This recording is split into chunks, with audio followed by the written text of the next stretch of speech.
ఇక్కడ ఒక మాట ఉంది, చాలా కొంతమంది ఇలా అంటూ ఉంటారు, ఎప్పుడు మా సేవకుడు కానుక గురించే చెప్తుంటాడు, కానుక గురించే చెప్తూ ఉంటారు అంటే దానికి అర్థం ఇక్కడ చెబుతున్నాడు.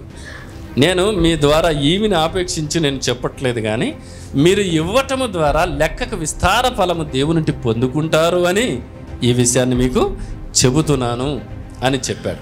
అంటే మీరు ఇచ్చేటువంటి ఆ మనస్ఫూర్తిగా దేవునికి ఇచ్చేటువంటి ఆ కానుకలు ప్రియులరా, దానికి విస్తారమైన ఫలాన్ని దేవుడు ఇస్తాడు.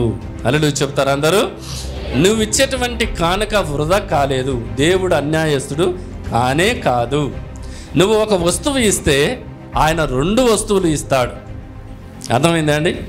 నువ్వు ఒక్కటి ఇస్తే ఆయన 2 ఇస్తాడు.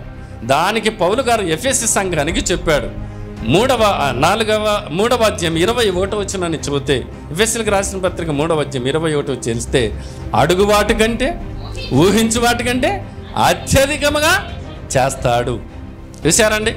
అంటే నువ్వు ఇచ్చేటువంటి ఆ కానుక సిద్ధపడి హృదయపూర్వకంగా మనస్ఫూర్తిగా దేవుని మందిర సేవ నిమిత్తము నువ్వు కానుక ఇచ్చినప్పుడు అవి యాగాలు అని చెబుతూ దాని ద్వారా మీకు విస్తారమైన ఫలం వస్తుంది.